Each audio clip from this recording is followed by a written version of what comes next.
Hello friends, मेरा नाम है मेहुल शर्मा और आपका स्वागत है मेरी इस नई वीडियो में। चलिए शुरू करते हैं।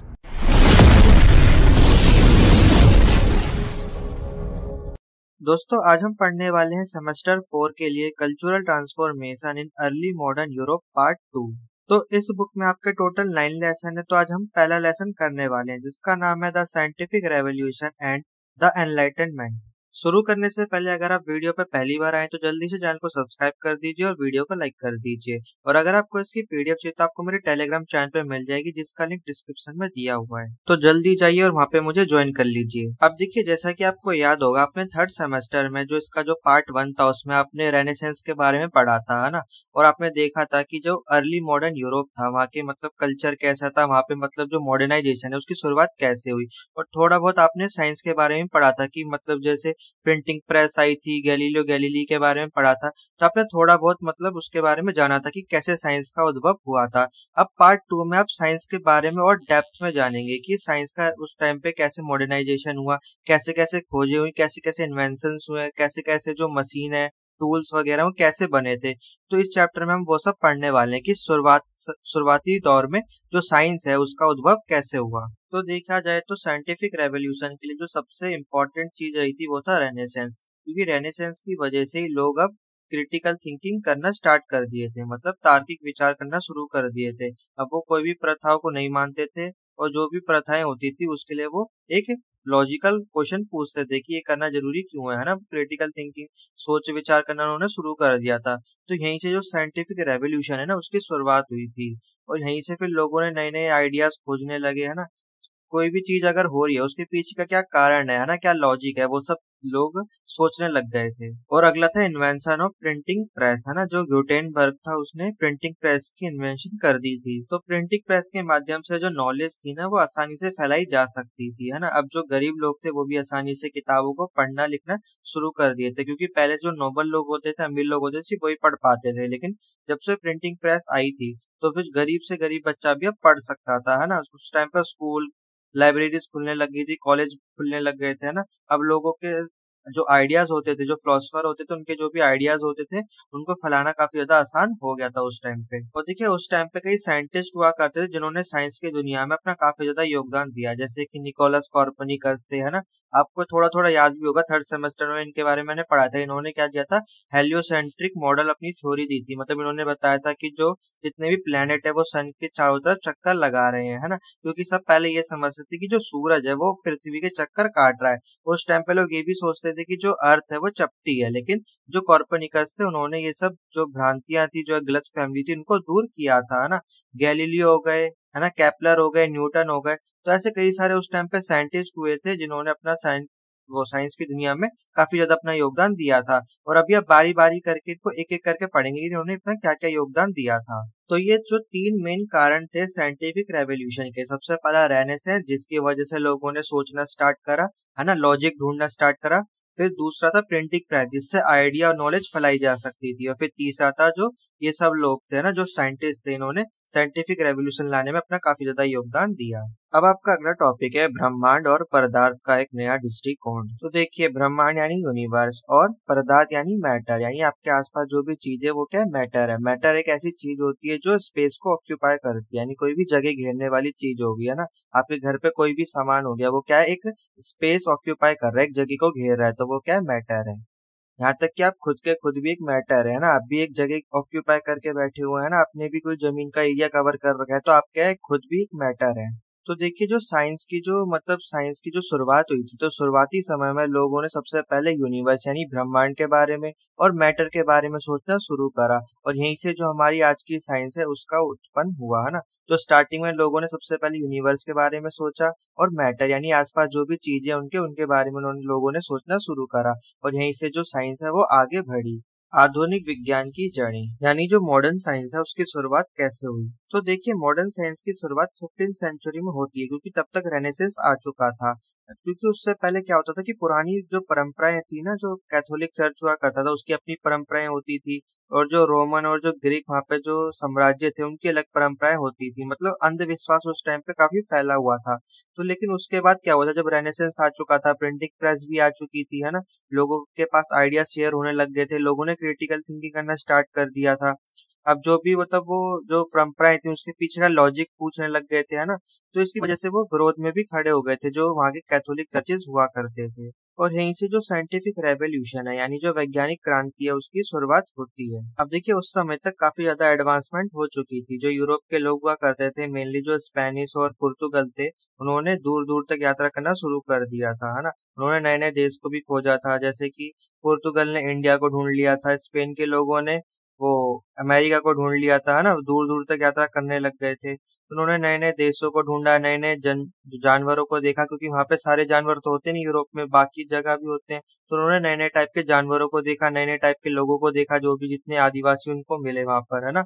तो इससे क्या हुआ कि काफी ज्यादा एडवांसमेंट होने लगा साइंस में, क्योंकि उनको जैसे साइंस क्या होती है, फिजिक्स भी होती है, केमिस्ट्री भी होती है, बायोलॉजी भी होती है।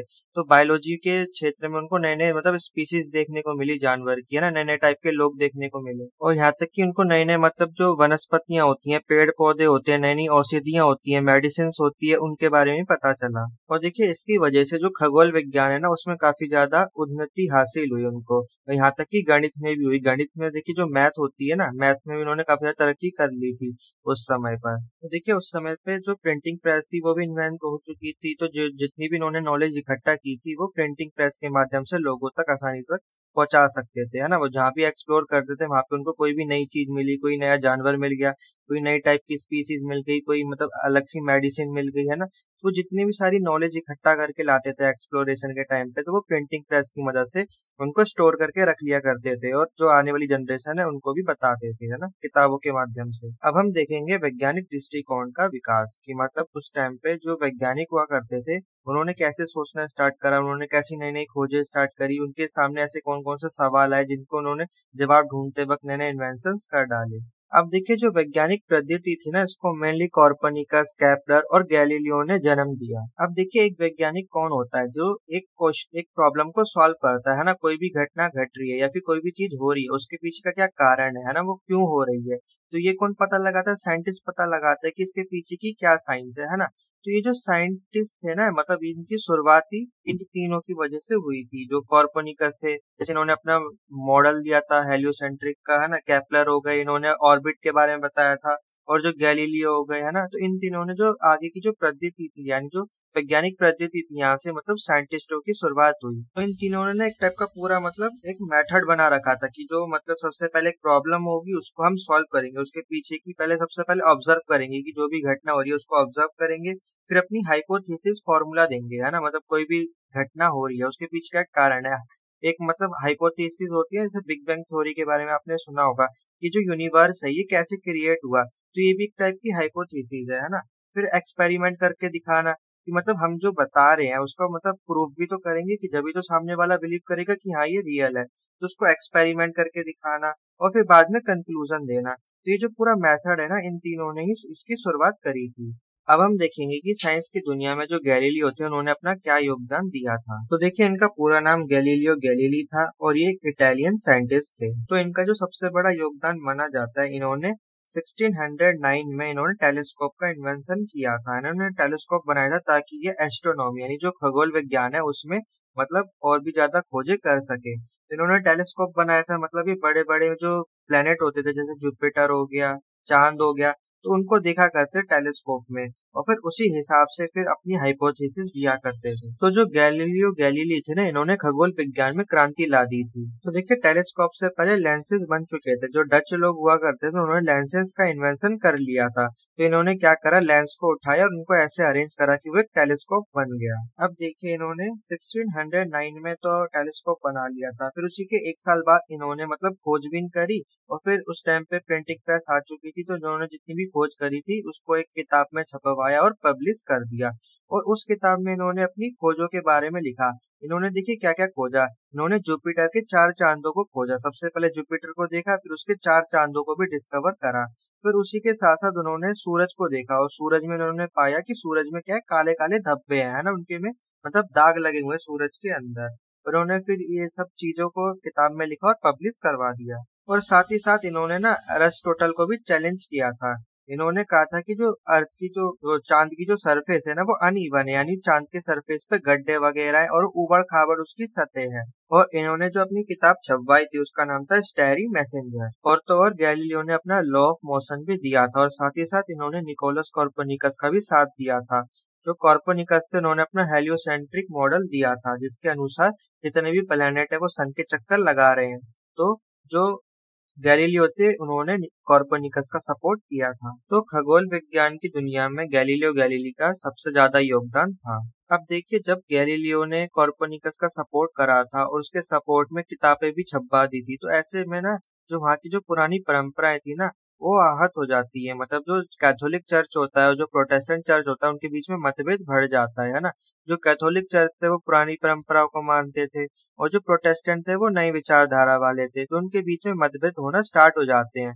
और ये क्यों होते हैं? क्योंकि उनकी पुरानी परंपराओं के अनुसार जो मतलब जो सन है ना वो पृथ्वी के चक्कर लगाता है ना। तो पुरानी परंपराएं होती है मतलब उन जो जब तक उनको इतनी खोज वगैरह नहीं हुआ करती थी, तो उनका जो पुराना जो सिद्धांत था ना वो उन्हीं के अनुसार चलते थे कैथोलिक वाले। तो इसी की वजह से जो मतभेद थे वो बढ़ गए थे। अब देखिए, गैलीलियो ने टेलीस्कोप के माध्यम से सब कुछ देख लिया था कि कौन किसके चक्कर लगा रहा है ना। और उन्होंने हेलियोसेंट्रिक मॉडल भी दे चुका था कॉर्पोनिकस। तो इसके बीच में क्या होता है, जो साइंटिस्ट होते थे यानी जो गैलीलियो होते थे, कॉर्पोनिकस होते थे, इनकी चर्च के साथ मतभेद हो गए थे। इसकी वजह से कई मतलब वो रेवोल्यूशन भी हुए थे, है ना, क्रांति वगैरह हुई थी और विद्रोह भी हुआ था। यहाँ तक कि गैलीलियो को धमकी आने लग गई थी कि तुमने जो ये पब्लिश करवाया इसको मतलब वापस ले लो, है ना, यहाँ पे मतलब पब्लिश और मत करवाओ लोगों को, मतलब ये सब जानकारियां मत दो। तो चेतावनी आने लग गई, शुरू हो गई थी, है ना। उनको यातनाएं दी जाती थी, भला बुरा कहा जाता था। और उन्होंने मतलब जो लोग थे ना विरोध में खड़े हो गए थे, है ना, साइंटिस्ट के। लेकिन जो गैलीलियो थे वो धमकियों से डरे नहीं, उन्होंने कॉर्पोनिकस का पूरा पूरा साथ दिया, उनके जितने भी सिद्धांत थे उनका उनके पक्ष में उन्होंने अपनी जो रचनाएं थी उनको प्रकाशित किया। फिर देखिए इसकी वजह से क्या होता है, उन पे मुकदमा चलाया जाता है। उस टाइम पे कोर्ट वगैरह नहीं हुआ करती थी, जितने भी फैसले हुआ करते थे वो चर्चेस में लिए जाते थे। अब देखिए क्या होता है, 1633 में इंक्वाइजेशन एक टाइप का मतलब ये इन्वेस्टिगेशन एक इंस्टीट्यूशन था। तो उसमें ना इनका गैलीलियो का ट्रायल चलता है। जितने भी धर्म विरोधी मामले होते थे ना वो इंक्विजिशन ही संभालता था। तो वहां पे फिर गैलीलियो का ट्रायल चलता है और वहां पे फिर इनकी बातें सुनी जाती हैं। और देखिए जब वहां पे उनका ट्रायल चल रहा होता है, इसकी वजह से जो खबर है ना आग की तरह पूरे शहर में फैल जाती है। और इससे जो मतलब जो गैलीलियो बताते हैं ना, जो इनके जो जो भी इन्होंने खोज करी है और जो भी इन्होंने मतलब डिस्कवरी करी है, तो ये पूरी मतलब शहर में फैल जाती है। इससे लोगों को पता चल जाता है कि इन्होंने क्या खोजा है। और तभी से विज्ञान और धर्म के बीच में आज तक मतभेद चलते आ रहे हैं। अब हमारा अगला टॉपिक है प्रायोगिक विधि की शुरुआत। यानी अब साइंस में सिर्फ थ्योरी थ्योरी नहीं, अब एक्सपेरिमेंट करके भी दिखाया जाने लगा था। तो देखिए एक्सपेरिमेंट करके रिसर्च करने की शुरुआत विलियम गिलबर्ट और फ्रांसिस बेकन ने की थी। आपको इन दोनों की इमेज दिख रही होगी। तो इन दोनों ने ही मॉडर्न साइंस की नींव को रखा। तो इन दोनों के अनुसार सबसे पहले ऑब्जर्वेशन की जाती है किसी भी नेचुरल फिनोमिना की, है ना। सबसे पहले उसको ऑब्जर्व किया जाता है, उसके बारे में देखा जाता है, फिर एक्सपेरिमेंट करके देखा जाता है कि वो मतलब एक्सपेरिमेंट करके प्रूफ किया जाता है कि इस फिनोमेना का पीछे का कारण क्या है। फिर उसको सिस्टमेटिक वे में क्लासिफाई किया जाता है ताकि आने वाली जनरेशन भी उसको पढ़ सके और समझ सके कि उसके पीछे का कारण क्या है।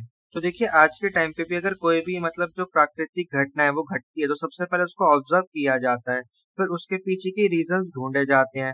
फिर जब रीजन हमें पता चल जाता है फिर उसको एक्सपेरिमेंट करके देखा जाता है। अगर वो एक्सपेरिमेंट सफल हो जाता है फिर उसको अच्छे से क्लासिफाई करके लिखा जाता है ताकि आने वाली जनरेशन भी उसको आगे पढ़ सके। तो मॉडर्न साइंस की शुरुआत इन दोनों ने ही रखी थी।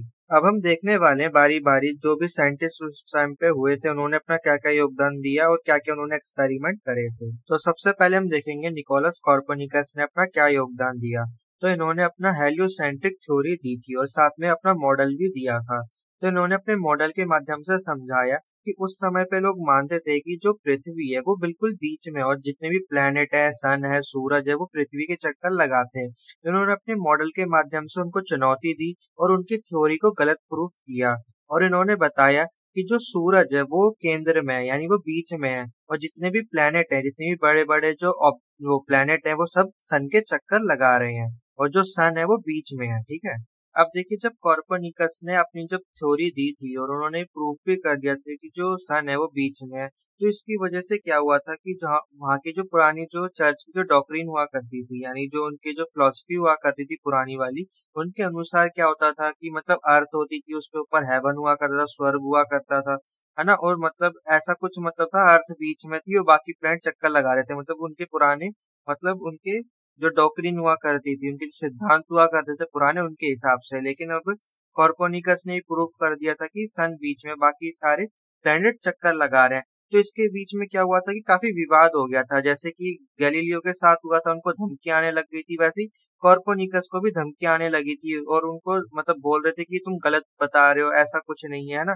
जो चर्च के लोग हुआ करते थे उनका विरोध करने लग गए थे, लेकिन उन्होंने इन सब को बातों पे ध्यान नहीं दिया, उन्होंने अपनी थ्योरी दी, उन्होंने प्रूफ भी कर दिया, एक्सपेरिमेंट करके भी दिखा दिया, फिर उन्होंने मॉडल भी अपना दिखाया, और इसको वो प्रिंट भी करवा दिया था ना, किताबों के माध्यम में स्टोर करके भी रखवा दिया था।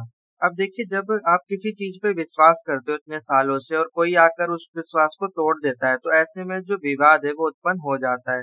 तो ऐसे में उस समय पे काफी विवाद हुए थे, कॉर्पोनिकस को लेकर, गैलीलियो को लेकर, क्योंकि उस टाइम पे जितनी भी पुरानी मान्यताएं थी ये उनको चुनौती दे रहे थे, है ना, और अपने एक्सपेरिमेंट के माध्यम से उन थ्योरीज को गलत प्रूफ कर रहे थे। तो इसकी वजह से उस टाइम पे काफी ज्यादा मुश्किलें खड़ी हो रही थी, है ना, धमकियां भी आ रही थी, विवाद हो रहे थे उस समय पे। अब हमारे जो अगले साइंटिस्ट हैं उनका नाम है टाइको ब्राहे, आपको इनकी इमेज दिख रही होगी। तो इन्होंने अपनी ऑब्जर्वेशन करी थी स्टार्स को लेकर। तो ये एक डेनिश साइंटिस्ट थे। तो इन्होंने क्या करा था, 16वीं शताब्दी में, मतलब इन्होंने नेकेड आई से, यानी नंगी आंखों से इन्होंने सेलेस्टियल बॉडीज को ऑब्जर्व किया था। सेलेस्टियल बॉडीज क्या होती है, मतलब जो अर्थ है उसका जो एटमॉस्फेयर है, एटमॉस्फेयर के बाहर की जितनी भी चीजें है ना, चांद हो गया, सूरज हो गया, जितने भी प्लैनेट्स हैं, वो जितनी भी चीजें, मीटियोर हो गया, एस्ट्रॉइड्स हो गए, तो ये सब सेलेस्टियल बॉडीज होती हैं। तो ये अपनी नंगी आंखों से क्या कर रहे थे, इन सब चीजों को ऑब्जर्व कर रहे थे, यानी जो स्टार्स हो गए, प्लैनेट्स हो गए, इनको ऑब्जर्व कर रहे थे, और इनमें बीच में पैटर्न्स वगैरह ढूंढ रहे थे। तो ये जितनी भी अपनी ऑब्जर्वेशंस कर रहे थे उनका मतलब डाटा को कलेक्ट भी कर रहे थे साथ ही साथ। और उस टाइम पे कई सारी खगोलीय मान्यताएं थी, है ना, मतलब चांद वगैरह को लेकर, तारों को लेकर, है ना, तो उस टाइम पे काफी सारी मान्यताएं थी, तो उनको भी ये चुनौती दे रहे थे। तो देखिए, इन्होंने 1577 में एक कॉमेट्स एलिप्टिकल ऑर्बिट को डिस्कवर किया था। अब आपको इमेज में दिख रहा होगा, देखिए ये जो अर्थ है और मतलब जो पूरा सोलर सिस्टम है, इसके बीच में एक पूरी की पूरी ऑर्बिट जा रही है, एक बेल्ट जा रही है, जिसके अंदर काफी सारे मतलब एस्ट्रॉइड्स और मीटियोर्स हैं, है ना। तो ये जो पूरी बेल्ट है, इन्होंने 1577 में इसको डिस्कवर कर लिया था। अब देखिए, एक बार इमेज को देखिए, बीच में क्या होता है, सन होता है, फिर सन के बाद मरकरी आता है, फिर वीनस आता है, फिर अर्थ आती है, और फिर मार्स आता है। फिर मार्स के बाद आपको ये जो बैगनी कलर की जो ये पूरी बेल्ट दिख रही है, इसको एस्ट्रॉइड बेल्ट कहा जाता है। अब इसके अंदर काफी सारे ना बड़े बड़े चट्टाने पत्थर होते हैं ना, जो सन के चारों तरफ चक्कर लगा रहे होते हैं। तो इसी की खोज इन्होंने 1577 में की थी। अब देखिए, जो भी साइंटिस्ट जो भी खोज करता है ना, वो उसको मतलब एक डॉक्यूमेंट के तौर पे संभाल कर रखता है, ताकि आगे आने वाली जनरेशन उसको पढ़ सके। तो वैसे ही जो बहरे है ना, उसने अब जब अपनी डिस्कवरी करी, उसको भी लिख दिया सारा। तो उसके बाद उनके बाद कौन आते हैं, जोहान केपलर आते हैं। फिर वो उनकी मतलब जो भी रिसर्च है उसको पढ़ते हैं, और भी ज्यादा मतलब उसके बारे में रिसर्च करते हैं। फिर वो अपना लॉ देते हैं, लॉ ऑफ प्लेनेटरी मोशन, है ना। तो उसमें फिर वो बताते हैं कि जितने भी प्लेनेट है वो कैसे रिवॉल्व कर रहे हैं सन के चारों तरफ। अब हम देखेंगे जोहान केपलर का क्या योगदान था। तो इन्होंने ना अपना कॉन्सेप्ट दिया था इलिप्टिकल ऑर्बिट का। अब देखिए, दो तरीके की शेप होती है, एक होती है सर्कल जो बिल्कुल गोल होती है, और एक होती है इलिप्टिकल। इलिप्टिकल अंडे जैसी शेप होती है, अंडा आपने देखा होगा गोल नहीं होता है ना, थोड़ा सा चौड़ा सा होता है। तो अंडे जैसी शेप के बारे में जोहान केपलर ने बताया था। इन्होंने बताया था कि जितनी भी प्लेनेट है ना, वो सन के चारों तरफ जो चक्कर लगा रहे हैं वो सर्कुलर पाथ में नहीं लगा रहे, इलिप्टिकल ऑर्बिट में लगा रहे हैं, है ना। तो इन्होंने ये बताया था।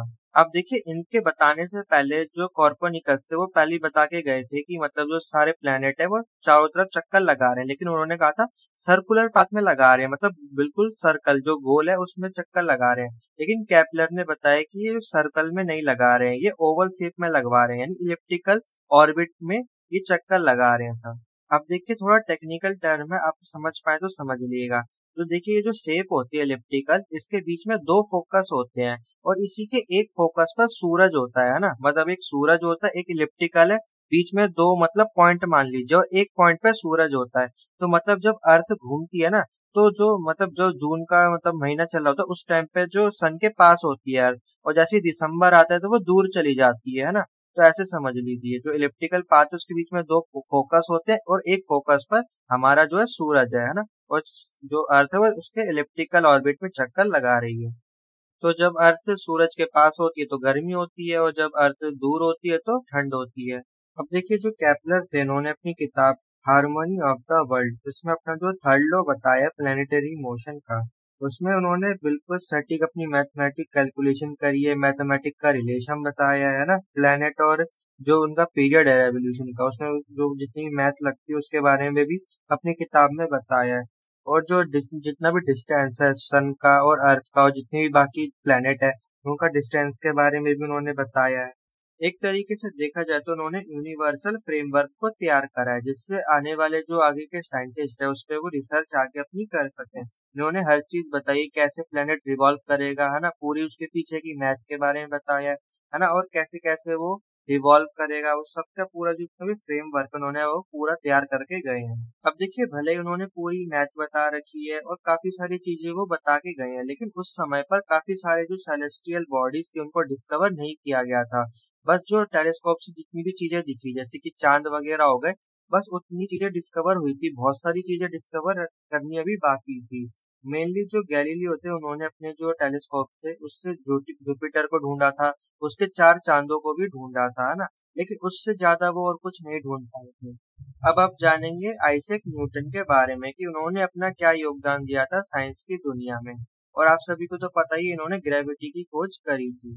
तो आइजैक न्यूटन ने मिड 16th सेंचुरी में अपनी थ्योरी दी थी जिसका नाम था यूनिफाइड थ्योरी ऑफ मोशन। तो इनके थ्योरी के अनुसार जितनी भी फिजिकल एंटिटी है, चाहे वो टेरेस्ट्रियल हो या सेलेस्टियल हो, वो कोई ना कोई फोर्स को एक्सपीरियंस करती है।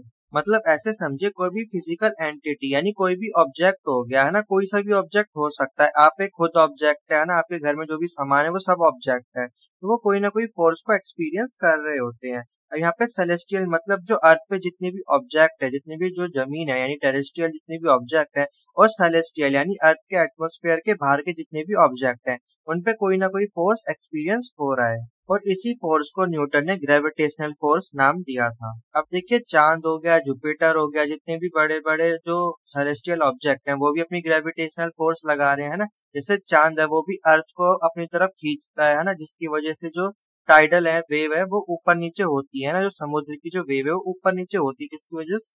चांद की वजह से, क्योंकि चांद जो है अपने ग्रेविटेशनल फोर्स लगा रहा होता है। ऐसे जितने भी सेलेस्टियल ऑब्जेक्ट है, यहाँ तक कि जो सूरज है वो भी अर्थ पर कुछ ना कुछ जो ग्रेविटेशनल फोर्स है वो लगा रहा है। और साथ ही साथ आइजैक न्यूटन ने लॉ ऑफ यूनिवर्सल ग्रेविटेशन का भी अपना सिद्धांत दिया था। इस सिद्धांत के अनुसार वो बताते हैं कि जो हमारे जितने भी आसपास जो भी ऑब्जेक्ट है वो दूसरे ऑब्जेक्ट पे फोर्स लगा रहा है। तो देखिए इन्होंने कहा था कि every object in the universe exert a gravitational force on every other object, यानी यूनिवर्स में कोई भी ऑब्जेक्ट है वो दूसरे ऑब्जेक्ट पे कोई ना कोई ग्रेविटेशनल फोर्स लगा रहा होगा। यहाँ तक कि आप भी क्या है, खुद एक ऑब्जेक्ट है और आप भी दूसरे किसी पर अपना जो है फोर्स ग्रेविटेशनल फोर्स लगा रहे हैं। वैसे जो सामने वाला व्यक्ति है वो आपकी तरफ खींचा चला इसलिए नहीं आ जाता क्योंकि जो ग्रेविटेशनल फोर्स लग रही है वो काफी ज्यादा कम है, लेकिन बहुत ही हल्की अमाउंट में जो फोर्स है वो लग रही होती है। यहाँ तक कि हमारी जो अर्थ के जो नॉर्थ पोल और साउथ पोल है वो भी एक ग्रेविटेशनल फोर्स लगा रहे होते हैं ना, इसलिए कहते हैं कि जो है आपके पैर जो है साउथ में करके नहीं सोने चाहिए, क्योंकि आपके पैर आपका साउथ पोल है और आपका जो सर है वो नॉर्थ पोल है। अगर आप जो साउथ की तरफ पैर करके सोएंगे तो साउथ अपनी साइड खींचेगा, नॉर्थ अपनी साइड खींचेगा, इसकी वजह से आपके शरीर में जो ब्लड सर्कुलेशन है उस वो डिस्टर्ब हो सकता है ना। तो इस ये जो फोर्स है ना आपके ऊपर भी लग रही है, आप भी अपना फोर्स किसी न किसी पे लगा रहे हैं। जो जितने भी ऑब्जेक्ट है वो किसी न किसी दूसरे ऑब्जेक्ट पे अपना कोई ना कोई ग्रेविटेशनल फोर्स लगा रहे होते हैं। तो ये न्यूटन ने अपने लॉ में बताया था।